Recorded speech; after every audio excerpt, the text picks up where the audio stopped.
백신을 계속 맞는다면은 1년 안에도 종식되어 줄 수 있다고 화이자, 모더나, 아스트라제네카의 최고 관계자들이 그렇게 얘기하고 있는 것을 들을 때 그래도 희망이 보인다라고 하는 생각이 들었었습니다.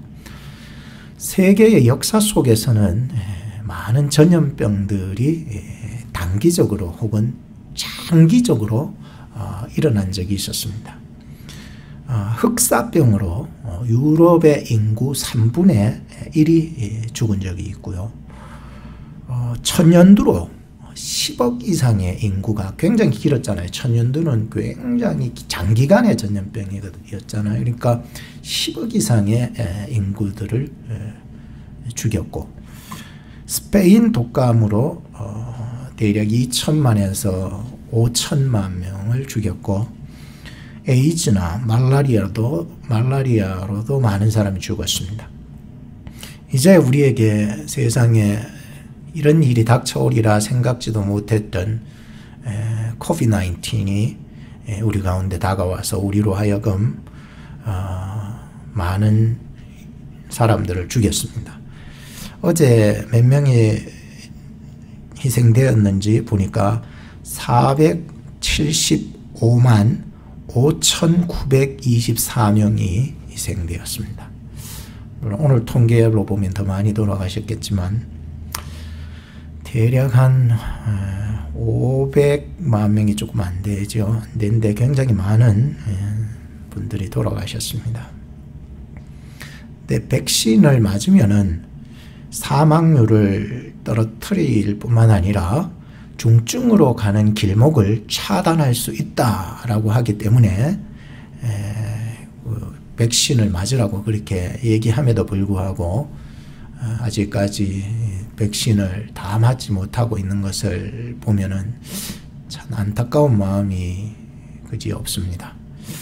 물론 이게 뭐 제 얘기가 아니라 지금까지 1년 반 이상을 우리가 데이터로 봤을 때에 사망률이 줄어들었고 중증 환자들이 많이 줄어들었다라고 하는 것을 백신 맞은 사람들에 한해서 증명이 되고 있기 때문이었습니다.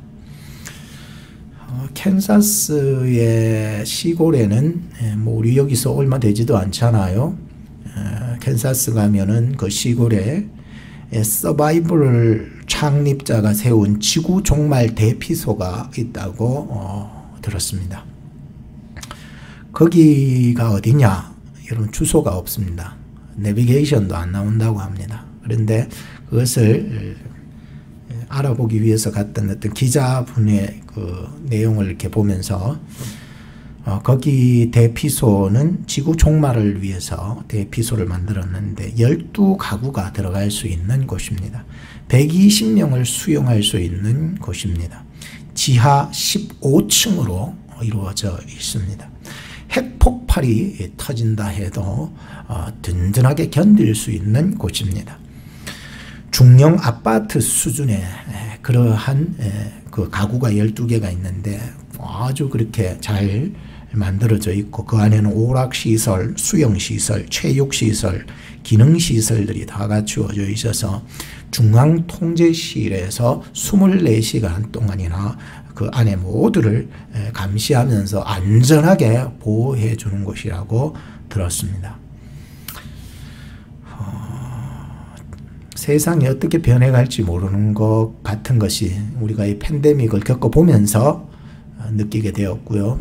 뭐 뉴욕의 물난리라든지 또 LA의 화재 사건이라든지 이런 것들을 우리가 대하면서 참 이런 종말에 나타날 이 대재앙이 온다 해도 가족들을 보호할 수 있고 우리의 일상이 망가지지 않는 그러한 삶을 살 수 있다라고 하는 것은 굉장히 우리에게 희망의 소식은 아닐 수가 없습니다. 그렇죠? 근데 그 지구 종말 대피소 안에는 자체 생산 시설이 갖추어져 있기 때문에 얼마든지 거기가 견딜 수 있고 지금 비축되어 있는 비품만으로도 3년 동안 그냥 버티고 살고, 이게 떨어진다 해도 자체 생산을 가능하기 때문에 목숨을 생존해 나갈 수 있다라고 하는 것입니다. 이 때문에 사람들의 문의가 엄청나게 들어오고, 한국에서도 기업에서 문의가 들어오고 있다라고 얘기를 들었었습니다. 그런데 여기에 10명이 등록할 수 있는, 10명 한 가구죠. 한 가구 10명이 등록할 수 있는 그 비용이 35억에서 50억, 300만 불에서 500만 불. 그러니까 돈이 있어야 그곳에도 갈 수가 있죠. 돈 없으면 거기도 못 갑니다. 이런 변화무쌍한 세상 속에서 어떤 재난이 터질지 모르는 그러한 시대 속에서 이 서바이벌 콘도는 과연 이 지구의 종말의 대피소로 자리매김을 할 수 있을까라고 한 고민을 계속 해보게 되었었습니다. 물론 저는 뭐 거의 1% 수준에 들어가지 못하기 때문에, 돈이 없기 때문에 여기 지원할 수도 없습니다. 여러분 혹시 500만 불 있습니까? 있으신 분 한번 손 들어보세요. 없어요. 500만 불도 없어요? 그럼 여러분들 여기 대종말 재앙의 대피소로 들어갈 수 없습니다. 우리 교회는 절대로 안 되겠네요. 손든 사람이 없으니. 우리에게 영원한 백신이 있다면은 오직 예수 그리스도를 믿는 것밖에 없는 것 같아요. 여러분 믿으십니까? 오늘 우리에게 피난처, 영원한 피난처가 있다면 예수 안에 거하는 것밖에 없어요. 백신이 우리가 뭐 맞는다 해도 그 유효기간이 있더라고요. 보니까 나에게 백신 한번 맞으면 되는 줄 알았더니 아니더라고요. 부스터샷을 맞아야 된다는. 왜 맞아야 되냐는 거예요. 효능이 떨어진다는 거예요. 얼마 시간이 지나면은. 그러니까 또 맞으라는 거예요. 그래서 앞으로 내년도 뭐 또 맞으라 그럴 수 있는 거예요. 우리가 또 맞아야 될 수도 있고요. 아니 지금도 우리는 부스터샷을 맞기 시작하고 있지 않습니까? 그러니 이게 뭔 유효기간이 있겠습니까? 그런데 백신은 약발이 떨어져도 예수님은 약발이 떨어질 일이 없어요. 여러분 예수 믿으시면은 정말 우리로 하여금 죄의 모든 오염에서부터 해결하실 줄로 믿습니다. 그리고 영원한 천국에 들어가게 하실 줄로 믿습니다. 주님 안에 있는 자만이 영원한 생명을 보장받을 수 있기 때문인 것입니다.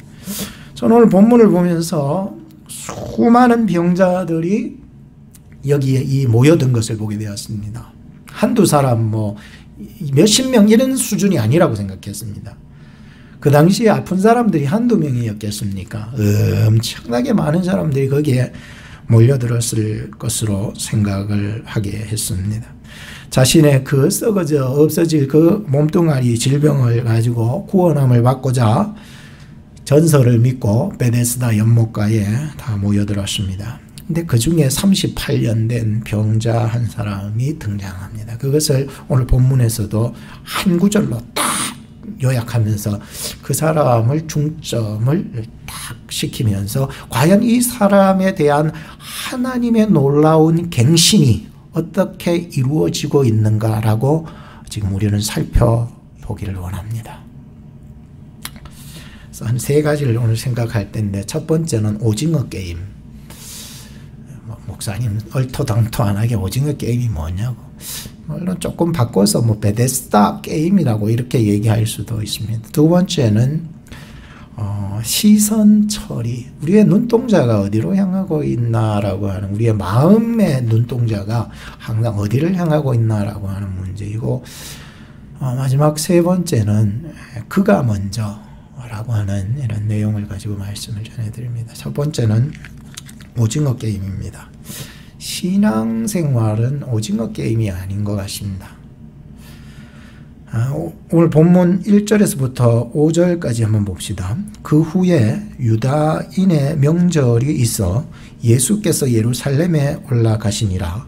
예루살렘에 있는 양문 곁에 히브리 말로 베데스다라 하는 못이 있는데 거기 행각 5이 있고 그 안에 많은 병자, 소경, 절뚝발이, 혈기 마른 자들이 누워 물의 동함을 기다리니 이는 천사가 가끔 못에 내려와 물을 동하게 하는데 동한 후에 먼저 들어가는 자는 어떤 병에 걸렸든지 낫게 되밀러라. 거기 38년 된 병자가 있더라 했습니다. 요즘 여러분들 넷플릭스에서 아주 뜨는 드라마가 있죠. 혹시 아세요? 오징어 게임. 드라마 이름을 제가 따서 요즘 이 말씀에서 좀 임팩트하게 좀 우리 마음에 각인시킬 수 있는 단어가 뭘까? 그래서 오징어 게임. 요즘 뜨기 때문에. 뭐 저는 보지도 않았어요. 보지도 않았는데 저희 아내가 그게 뜬다고 그러면 항상 그런 드라마 있으면 봐요. 저게 뭘까 싶어서 유튜브로 한번 찾아봤어요. 근데 한 짧게 뭐 한 10분 정도 간략하게 이렇게 요약이 된 게 있더라고요. 잠깐 봤어요. 왜 요즘 뜨니까 이게 뭔 게 이렇게 뜨나 했더니 그런 내용이 나오는 것이었습니다. 자기의 목숨값을 1억으로 치고 우리 목숨이 1억으로 치고 거기 그 게임에 참석하는 사람이 456명이 참석을 하게 되는데 서바이벌이니까 누군가를 죽이고 살아남은 한 사람에게 그 몸값 전부 합치면 456억 원을 그 사람에게 다 몰아주기로 하자. 이래 되는 드라마예요. 그러니까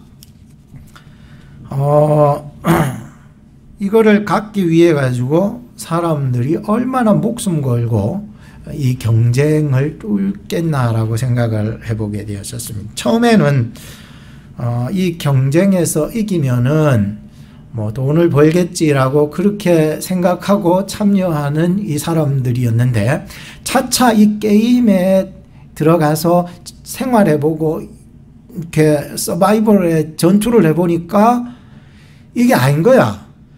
점점 그 죽음이 나에게 다가오는 것 같고 불안해지는 것 같고 점점 공포에 휩싸여 가는 그런 모습들로 하여금 우리로 하여금 더욱 이 드라마에 집중을 하게 만들어 갔습니다. 예를 들면은 무궁화 꽃이 피었습니다. 싹 돌아보면은 움직이면은 어떻게 돼요? 그 사람 죽은 거예요. 그런데 우리가 옛날에 했던 그 모든 게임들이 지금 드라마에서 나오는데 그 게임으로 죽은 사람이 진짜 총으로 죽이는 거예요. 그러니 처음에는 야 이런 게임이야 옛날에 우리도 많이 해봤기 때문에 재밌다 생각을 했었는데 막상 게임에 참석해서 시간이 갈수록 진짜 그 게임에서 죽는 것이 우리의 목숨을 앗아갈 수 있도록 총살시켜 죽여버립니다. 그러니 이 게임이 재밌다가도 공포스러운 거예요. 또 하나 더 예를 들자면은 옛날에 우리가 달고나 설탕 녹여가지고 거기 넙떡한 데 찍으면은 그러니까 별 모양, 뭐 우산 모양, 뭐 세모 모양, 동그라미 모양 이렇게 있잖아요. 그러니까 바늘 줘가지고 거기 하는데 그게 게임인 거예요. 만약에 그 게임을 해가지고 중간에 똑 부러졌다 이러면 총살입니다. 비참하죠. 게임은 재밌었는데 이 게임이 서바이벌에 대해서 누군가를 죽여야 된다고 생각하니까 이게 굉장히 무서운 드라마가 되었다라고 하는 것입니다. 그런데 참 그 드라마 속에 보면은 이 광경을 주도하고 또 그 광경을 즐기면서 보는 사람이 있다는 것을 제가 보게 되었었어요. 이렇게 그 짧은 거 보면 안에도 다 들어있더라고요. 요약된 거. 그래서 야 참 이런 사람은 마치 먼 발치에서 그 게임을 이렇게 관망하면서 즐기는 거예요. 왜 저 사람들이 게임에서 저렇게 두려워할까? 왜? 야, 나가 죽었네? 아, 좋아라 하면서 퍼마시고 그것을 즐거워하는 사람이 있었다라고 하는 것입니다. 제가 왜 이런 얘기를 하냐면은 오늘 본문에도 게임이 등장합니다. 그래서 저는 이 게임을 오징어 게임이 아니라 베데스다 게임이라고 그렇게 명명합니다. 이 게임에 참석한 사람들이 몇 명인지는 모르지만은 456명보다는 많았으리라 생각이 들더라고요. 엄청나게 많은 사람들이 거기에 몰려왔었으리라 생각이 들었습니다. 게임에 룰이 있습니다. 그 룰이 뭐냐 하면은 천사가 나타나서 그 물을 흔들 때가 있는 거예요. 흔든다고, 동한다고 하는 것은 물이 갑자기 밑에서 뭐 거품이 우르륵 일어나서 물이 흔들린다든지 이런 걸 동한다라고 하는 거거든요. 천사가 나타나서 물을 우르륵 흔들었을 때에 가장 먼저 거기로 뛰어들어가는 사람이 어떤 질병에 걸렸든지 낫게 되는 축복을 받게 된다는 것이었습니다. 그러니까 사람들이 전부 다 하나같이 그 베데스다 연못가에 딱 대기하고 있으면서 말이죠. 천사가 언제 내려와서 그 물을 동하게 할지 그것만 기다리고 있었다라고 하는 것이었습니다. 2등은 없습니다. 몇 등요? 2등은 없습니다. 1등만 있습니다. 가장 먼저 들어가는 사람에게 주어지는 특권입니다. 어떤 병에 걸렸든지, 어떤 병이라고 하는 것은 괜찮습니다. 뭐 머리가 아픈 것도 괜찮습니다. 다리가 쩔뚝거려도 괜찮습니다. 귀가 없어도 귀가 만들어지고요. 코가 몽골해져도 코가 생기고, 어떤 병에 걸렸든지 그 사람이 낫게 되는 역사를 경험하게 된다는 것입니다. 참 대단한 게임입니다. 오늘 이 베데스다 게임에 참여한 사람 중에 한 사람에게 주목이 됩니다. 누구냐 하면 38년 된 사람입니다. 그가 무슨 병에 걸렸는지 알 수 없습니다. 그가 어떻게 이곳에 왔는지 알 수 없습니다. 그의 부모가 누군지 알 수 없습니다. 그가 언제부터 여기에서 와서 기다리고 있었는지도 알 수 없습니다. 언제 이 사람이 병이 들어서 어떻게 해서 이런 그 경위가 전혀 설명되고 있지 않습니다. 그런데 지금 여기에 하나 제시하고 있는 것은 그가 38년이나 오래된 그 지병을 앓고 있었다는 것 말고는 그에 대한 인포메이션이 하나도 없습니다. 제가 이걸 보면서 오늘 우리 중에도 신앙생활하면서 자기의 어떤 모습이 없이 살아가는 사람이 있겠다는 생각이 들었습니다. 자기가 없는 사람 있잖아요. 자기의 모습이 없는. 내가 누군지 모르겠다라고 한 사람도 제가 만나봤거든요. 목사님, 제가 누군지 모르겠다는 거예요. 그러니까 그런 사람도 만나봤기 때문에 자기가 없는 사람들이 굉장히 많이 있기 때문에 그래요. 이 모습이 마치 그저 그냥 38년 된 오랜 지병 앓고 그냥 여기에 전설 따라서 여기 앉아있는 그런 신앙생활로 여기 앉아있는 사람들도 있다라고 하는 것을 전제하기 때문입니다. 오늘 우리는 교회에 다니는 것이 베데스다 게임에 참여한 것은 아닐까 그런 생각이 들었었습니다. 내가 누군가를 짓눌려야만이 이 게임에 이길 수 있는 것이고 내가 누군가를 이겨먹으려고만 경쟁자의 누구로 견제하고 있다든지 내가 저 사람을 제치고 앞장서려고 교회에 나오신다면 이 사람이야말로 베데스다 연못가의 이 게임에 참여한 사람이라고 생각이 들었었습니다. 여러분은 뭐 때문에 여기 오셨습니까? 오늘 우리의 예배가 하나님의 아들 그리스도에게 집중되어질 수 있기를 바라요. 누구 하나 죽어야 사는 곳이 베데스다 게임인 거예요. 그런데 우리가 집중해야 될 것은 예수 그리스도에게 집중이 되어져야 되거든요. 이렇게 질병과 고통에 눌린 병자들 뒤편에 보니까 이 병자들을 돕기는커녕 뒤에서 관망하며 감독하는 사람이 있었습니다. 누군 줄 아세요? 성경을 보니까 10절에 그들을 유대인이라고 이렇게 표현을 하고 있었습니다.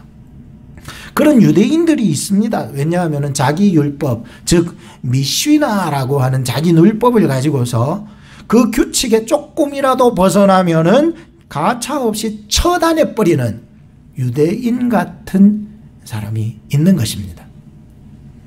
여러분 이제 아프간 뭐 탈레반 이제 장악해서 아프가니스탄을 지금 정치해 나간 거 하는데 지금 탈레반 이 세력들은 그 전의 세력들보다도 더 굉장히 무서운 세력이라고 들었잖아요. 뭐 그 전에는 뭐 남편 말 안 듣는 부인이 있으면은 코를 잘라 버린대요. 진짜로요. 비일비재하다는 거예요. 요즘은 더 많이 일어난다는 거예요. 코 잘라 버린대요. 코. 여자가 코가 잘려 보세요, 여러분. 생각해 보세요. 얼마나 흉측하겠습니까? 근데 그것이 법원에 가도 남자 편에 손을 들어줘 버린다는 거예요. 그러니 이게 이런 상황 속에 있다 보니 이 연약한 자들의 코는 남아돌 일이 없다라고 생각을 해버립니다. 오늘 이 유대인이라고 표현하는 이 유대인은 그냥 살아가는 평범한 유대인들을 말해주고 있지 않아요. 바리새인들이나 서기관이나 대제사장들이나 이런 자기의 규칙이 미시나 이 율법에서 벗어나요. 율법의 정신은 그게 아닌데 미시나를 만들어 가지고 거기에서 벗어나서 조금이라도 무거운 것을 주일이 아니죠. 안식일 날 들고 가는 거 보면은 대번판에 정죄해 버립니다. 대단한 규칙들이 많아요. 엄청난 규칙이 많아요. 오늘도 우리가 살아가면서 규칙 많은 사람들을 만나게 되면 이러한 일들을 당할 때가 많거든요. 오늘 우리가 추구하는 하나님의 나라와 의라고 하는 것이 오징어 게임이 아닙니다. 하나님의 보내신 예수 그리스도를 받아들이고 믿는 것으로서 우리는 구원을 얻을 수 있고 자유함을 얻을 수 있고 영원한 생명을 얻을 수 있다라고 하는 이 놀라운 은혜를 받은 사람들이잖아요. 예수님은 우리를 위해서 대신 십자가를 져주셨습니다. 얼마나 놀라고 귀한 은혜를 받았습니까? 이곳이 어디입니까? 오징어 게임입니까? 오징어 게임 그런 게 없습니다. 베데스다 연못가의 베데스다 게임입니까? 그곳에는 이런 은혜가 없습니다. 우리 교회입니까? 우리 교회가 만약에 이 베데스다 게임을 하고 오징어 게임을 하고 있다면은 이런 은혜는 없습니다. 오늘 우리의 모임이 베데스다 게임에 참여한 사람도 아닙니다. 이 서바이벌 게임을 하듯이 살아가는 게 아니에요. 그리고 뒤에서 지켜보며 즐기는 감독자들도 아닐 뿐더러 심판자도 아니라는 거예요. 그건 다 내려놓으셔야 돼요. 베데스다 게임에는요, 은혜가 임하지 않아요, 여러분. 결코 은혜가 없습니다. 오늘 게임으로서 우리가 여기에 참여하고 감독자로서 심판자로서 앉아있다면 그 은혜가 없다는 거예요. 오직 예수님의 은혜를 받을 수 있는 참 예배자들이 되어야 되는 거죠. 예? 말씀과 성령 안에서 자원하는 헌신으로 교회를 섬겨야지요. 성령과 하나님의 말씀이 여러분들을 이끌어 나가셔야지요. 이런 말씀을 제가 계속 드릴 겁니다. 둘째는 시선 처리입니다. 시선은 주님께 돌려야 합니다. 누구에게 돌려랄까요? 주님께 돌리세요. 시선은 주님께로 돌리셔야 돼요. 당연한 소리인데 눈 감아버리는 사람이 있어요. 희한하죠. 아는데 눈 감아버리는 사람이 있다고요. 성도의 눈은 그리스도에게 맞춰져 있습니다. 교회의 눈은 그리스도에게 맞춰지게 돼요. 어떤 환난 속에서도 그렇게 돼요. 6절 한번 보십시다. 예수께서 그 누운 것을 보시고 병이 벌써 오랜 줄 아시고 이르시되 너가 낫고자 하느냐. 예수께서 말씀하셨어요. 38년 병자의 그 시선은 항상 어디에 있을까요? 베데스다의 연못께서 있죠. 자신의 힘으로 그곳에 들어갈 수 있어요? 없어요? 없어요, 여러분들. 자신의 힘으로 그곳에 들어갈 수 없음에도 불구하고 그 마음, 그 시선은 어디에 있어요? 항상 베데스다 연못에 두고 있어요. 제가 한 번은 컴퓨터 모니터 앞에서 또 설교 작업을 하다가 두 가지가 보이더라고요, 모니터에. 그 하나는 지금 설교를 작업하는 이 문서 작업하는 워드 파일이 거기에, 문서 파일이 거기에 이제 쫙 이제 타이핑하니까 거기에 뜨잖아요. 그게 딱 보이고, 또 하나가 보이는데 그 모니터에 비친 내 모습이 보이더라고요.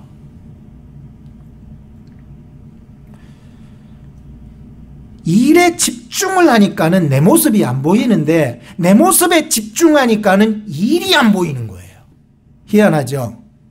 뭐 희한할 것도 없습니다. 오늘 말씀을 통해서 재발견할 수 있기를 바란다는 거죠. 주님이 이 38년 병자 곁에 와서 주목하시고 그를 아시고 그에게 말씀을 하고 계셨습니다. 그런데도 이 38년 병자는 주님을 볼 수가 없었습니다. 여러분 뒤에도 읽어보시면은 그 주님을 못 알아봤다잖아요. 나중에 주님이 말씀하니까, 그제서야 알아봤지요.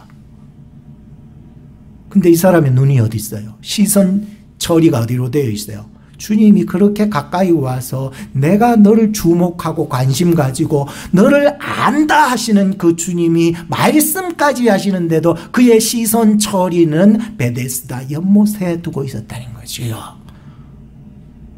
여러분들의 마음의 시선이 지금 어디 있습니까? 여러분들이 보는 그 육신의 시선 말고요, 여러분들의 마음의 시선, 여러분들의 영혼의 시선이 지금 어디에 가 있느냐 말이는 것이죠.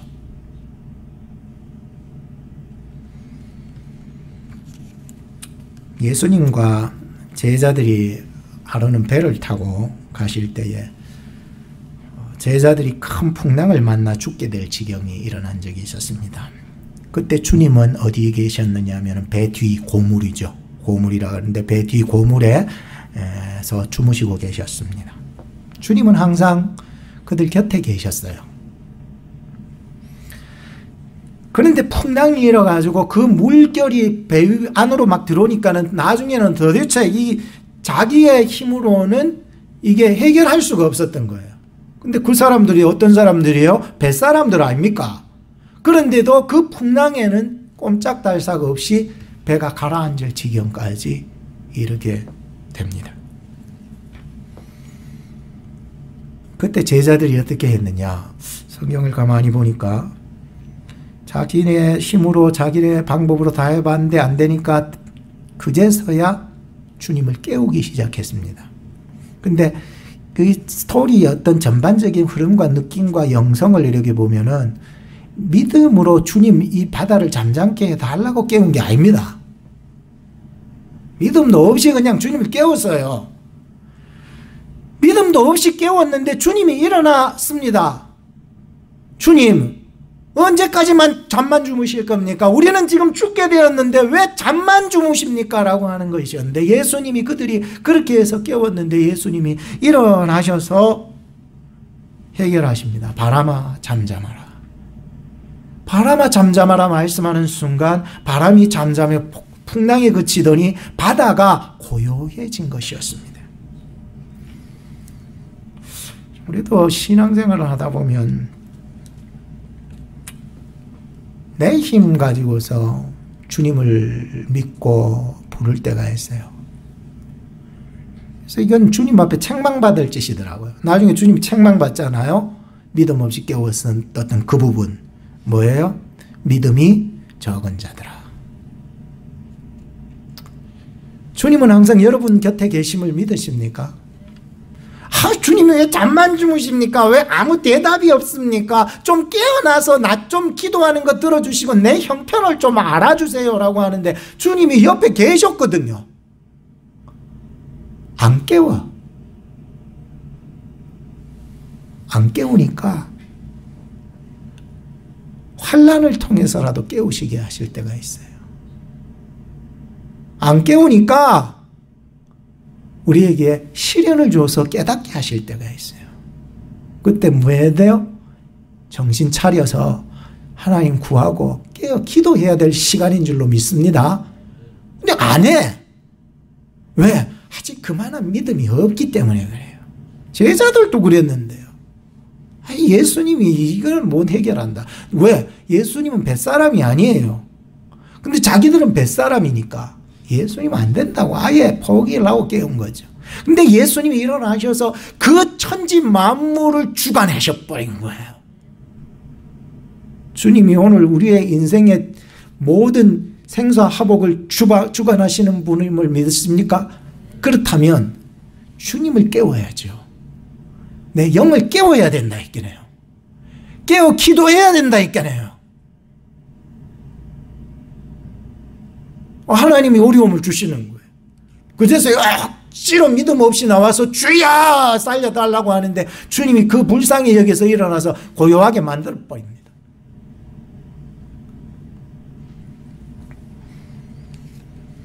어쩔 때는 힘을 빼야 될 때가 있는 것 같습니다. 내 힘이 들어가면 그건 책망이 될 수가 있겠더라고요. 하나님 나 힘 빼게 해주세요.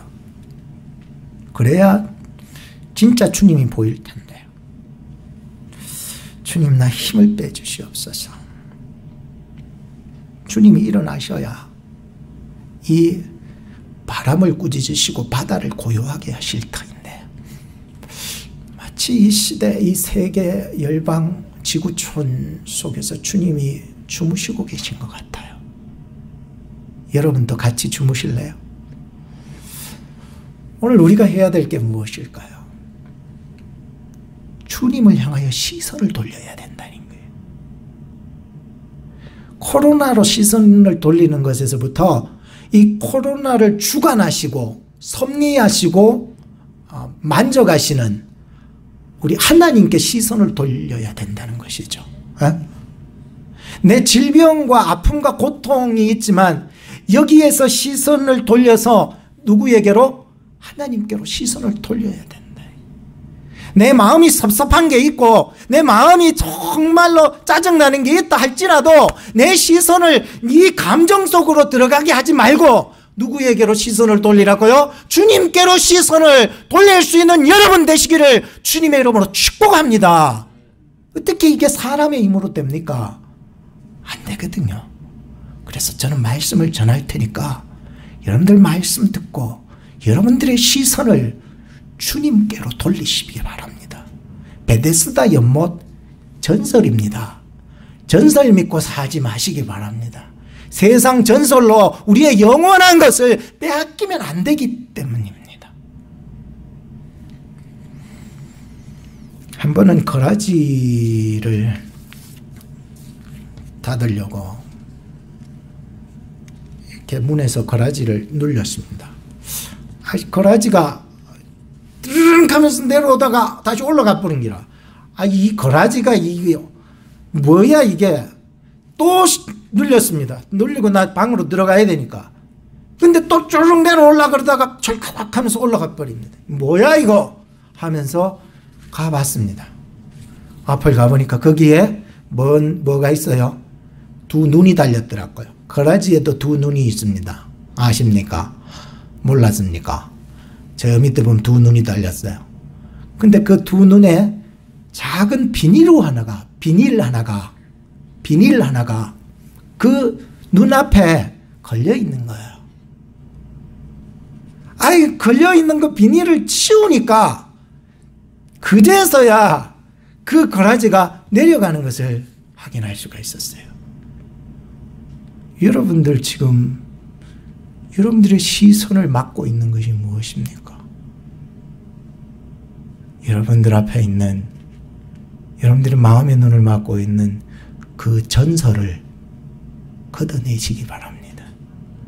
그래야 여러분들의 시선과 주님이 그동안 계속 주목하며 너를 안다 하시는 그 주님과 눈이 마주치는 거지.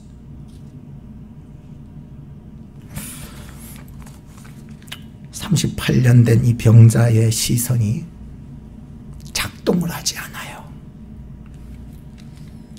마치 이스라엘 백성들이 구리뱀을 쳐다보면 살리라 말씀을 주셨는데도 어떤 사람들은요 쳐다보는데 어떤 사람은요 쳐다보지를 않는 거예요.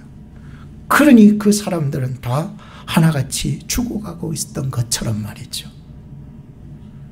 오늘 성경을 읽다 보니까 성전 미문에 앉아있는 안진뱅이가 생각이 났었습니다. 한 푼만 줍시오 하면서 베드로를 바라보는 거예요.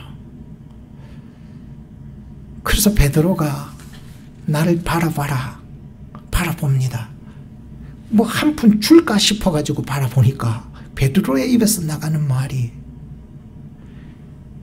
내게 은과 금은 없거니와 내게 있는 건 너에게 주노니 곧 나사렛 예수 그리스도의 이름으로 일어나 걸어라. 그 한마디 말씀이 이 안진뱅이를 일으켜 세워서 걷기도 하고 뛰기도 하며 성전 안으로 들어갈 수 없는 그 쩔뚝발이 인생이 성전 안으로 들어가서 온전한 자 들어가는 거예요. 들어가서 하나님께 영광을 돌리는 역사가 일어나게 된 것이죠. 오늘 목사님을 이래 바라보면서 성공과 축복과 번영만 바라보면 안 돼요. 이 입에서 나가는 하나님의 말씀을 진리로 받으셔서 주님께로 시선을 돌리시기 바라요. 하나님의 말씀이 능력 있게 나가는 거예요. 제 말이 아니고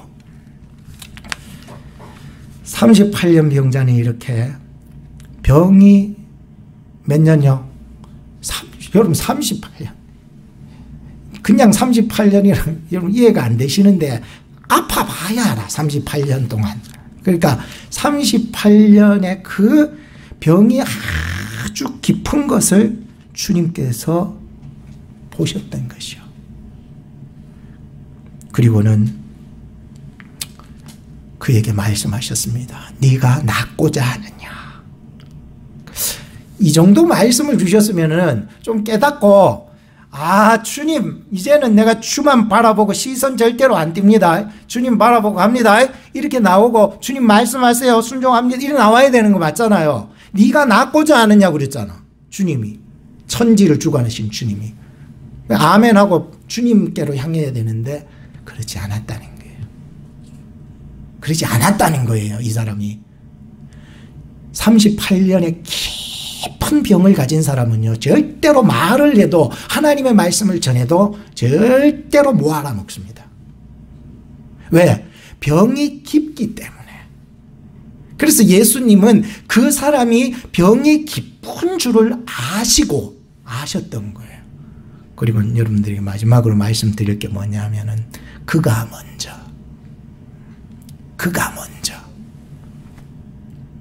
너무 깊으니까 못 알아먹으니까 못 보니까 눈 달려도 기 달려도 못 보니까 이젠 38년의 그 질병에서부터 이제는 움직일 수도 없는 몸이 되었으니까 그가 먼저 8, 9절을 보세요.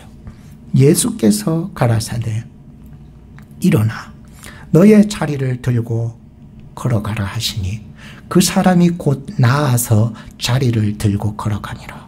제가 이 본문을 보면서 야 예수께서 이렇게 말씀을 해준 능력 있는 말씀 아닙니까? 일어나 네 자리 들고 걸어라 이랬버린 거예요. 이렇게 하시니 그 사람이 어떻게 됐다고요? 곧 나아서 자리를 들고 걸어가 버렸다는 거예요. 제가 왜 이것을 아주 깊이 생각했냐면은 이 말씀 안에는 우리가 신학적으로 말하는 구원의 서정이라든가 즉 뭐예요? 구원의 서정이 뭐예요? 소명, 하나님이 나를 콜링한 거라든지 뭐 부르셨다든지 중생시켰다든지 회개를 시켰다든지 이 사람을 뭐 믿음을 주셨다든지 이런 내용이 전혀 없어요. 여러분 저녁 뭐 하나 먹고 너무 중병 가운데, 중병 중에 중병 가운데 저런 못 보니까 예수님께서 그가 먼저 말씀을 해버리시니까 곧 나아버렸다는 거예요. 제가 이거 보고 큰 은혜 받았습니다. 왜? 우리의 인생이요, 이런 신학적이고 학문적인 어떤 조직을 거쳐서 가는 것도 있겠지만 그냥 하나님의 무작위한, 하나님의 단독적인 은혜, 값없는 은혜, 네가 믿기 때문에 내가 너를 구원한 것이 아니라 하나님이 먼저 그의 섭리와 경륜 속에서 이미 그를 구원하여 주실 것을 작정해 놓으신 자라면은 그의 모든 모습 속에 이 믿음의, 이 소명의, 회개의, 중생의 모습이 보이지 않는다 할지라도 곧바로 그가 일어나는 역사가 일어나는 거예요. 어떤 사람이 그래요. 목사님, 나 교통사고 났는데 나 안 다쳤지요. 아, 하나님 은혜입니다. 할렐루야. 내 다음 주에 1000불 헌금합니다. 저는 생각이 들었습니다. 나는 지금까지 살아오면서도 한 번도 교통사고 안 당했다. 물론 저는 당했어요. 얘기하는 거예요. 안 당했다. 이거야말로 네가 교통사고를 당해서 네가 다쳐서 은혜 받은 것보다 내가 지금까지 살아오면서 한 번도 다치지 아니하고 살아온 것이 더 큰 은혜가 아니냐는 것이요. 오늘 우리가 내가 무슨 것을 겪어야만이 은혜가 아니라 내가 뭔가 하나님 앞에 열심으로 해가지고 하나님 앞에 뭘 했다라고 해서 내가 은혜를 받는 것이 아니라 내가 아무것도 하나님 앞에 한 것이 없는 이러한 3, 8년 된 아주 무지막지한 그러한 죄인이었다 할지라도 하나님의 경륜 안에서 어느 날 나를 하나님의 단독적인 그 역사로 나를 구원의 자리로 이끌어 주셨다라고 하는 것이 더 큰 은혜더라 말이죠.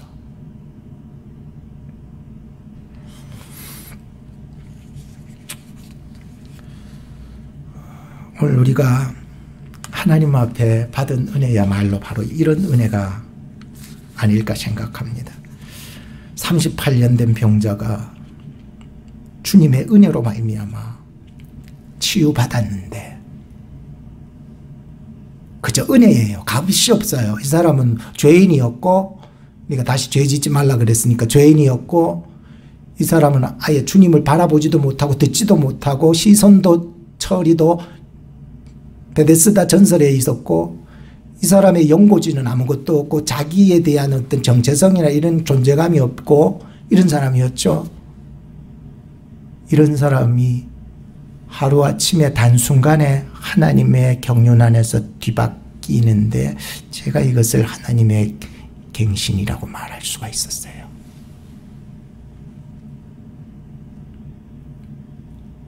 물론 어릴 적부터 차근차근 신앙생활하고 엄마 뱃속에서부터 신앙생활 잘 해가지고 태어나서도 신앙생활 꾸준하게 했던 사람도 있지만 갑작스런 놀라운 하나님의 은혜를 경험할 수 있는 것이 하나님의 경륜 속에도 있다는 거죠. 그걸 믿으셔야 된다는 거죠.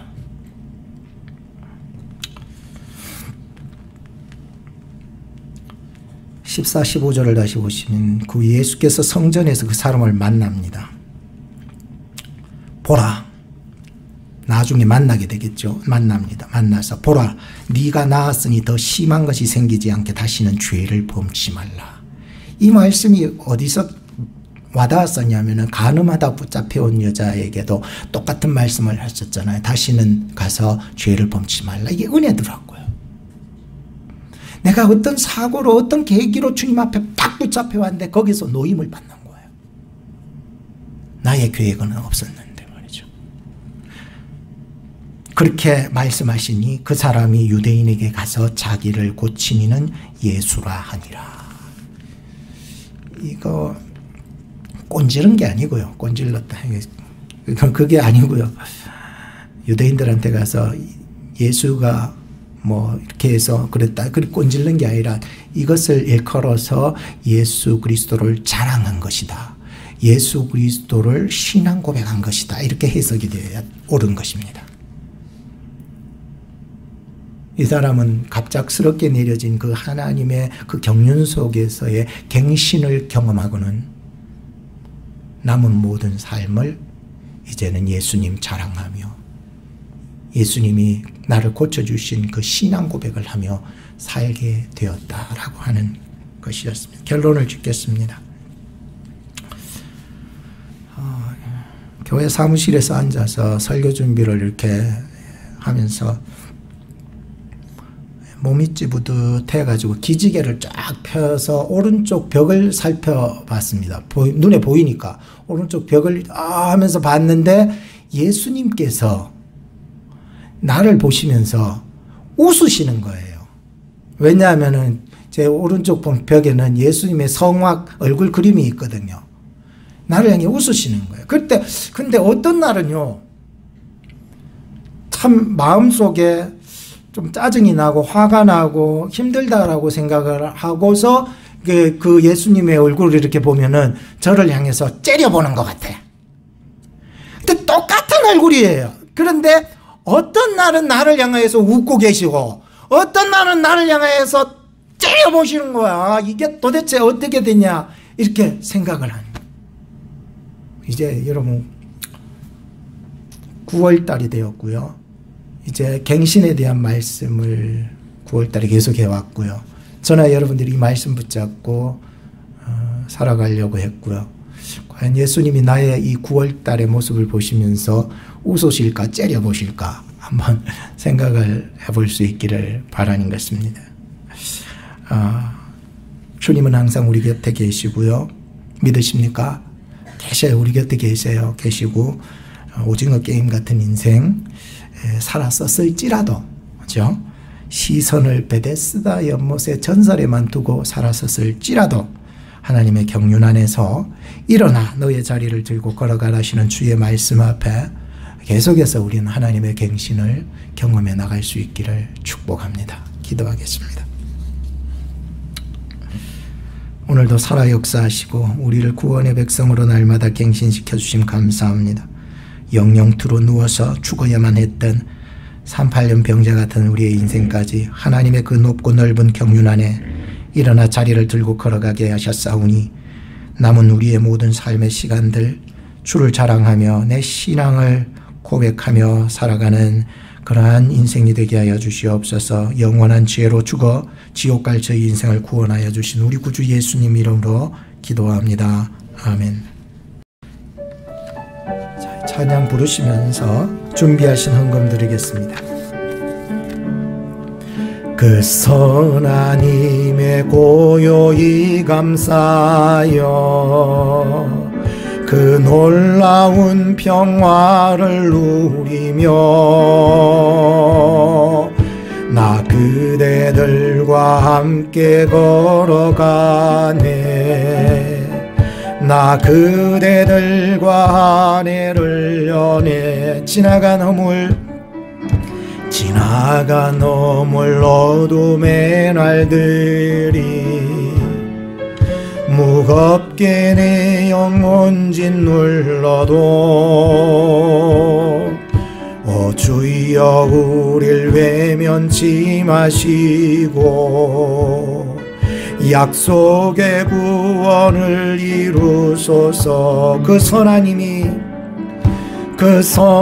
힘이 우릴 감싸시니 믿음으로 일어날 일 기대하네. 주원, 우리 일어나서 찬양합시다.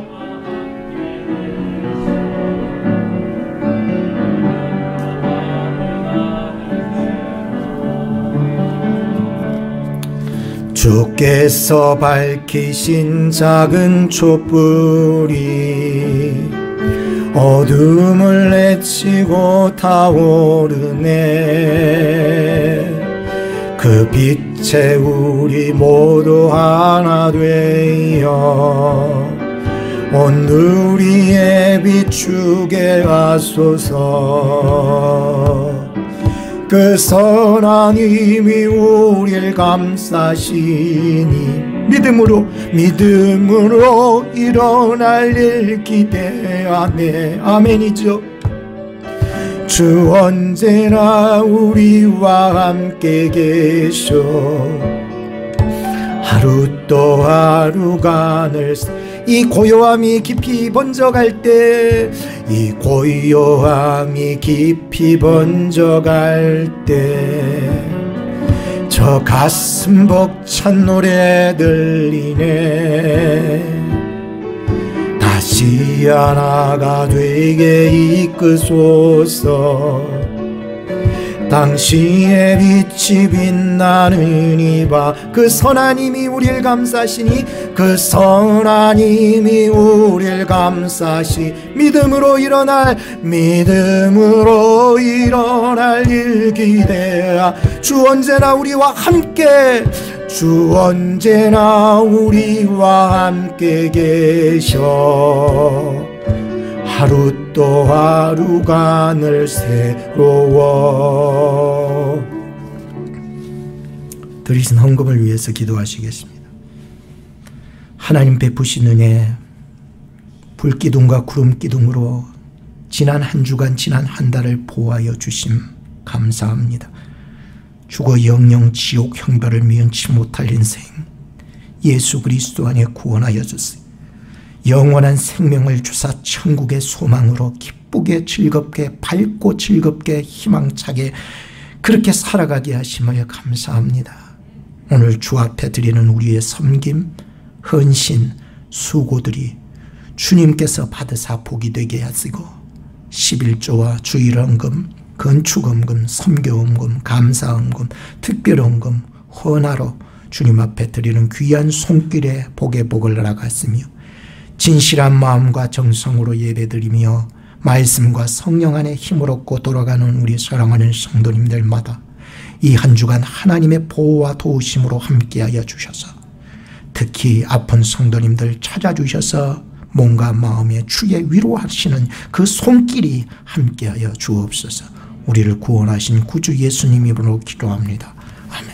지금은 우리 구주 예수 그리스도의 은혜, 지극하신 하나님 아버지의 사랑, 성령님의 위로 교통 역사하심이 주님이 곁에 계셔 주님의 시선을 받으며 근본 없는 삶이었을지라도 하나님의 경륜 안에 구원의 갱신을 경험하고 강력한 주의 말씀 앞에 남은 삶을 주를 향하여 전부 드리기로 작정하며 돌아가는 사랑하는 중앙장로교회 성도님들 머리 위에, 특히 몸이 아프고 마음이 아프고 영혼이 눌린 성도님들 치유받기 원하는 한 부위 위에, 그리고 하나님 너의 자리를 들고 일어나 걸어가라 하신 주의 말씀을 믿음으로 순종하는 자들 인생 위에 지금부터 영원까지 항상 함께 계실지어다. 아멘.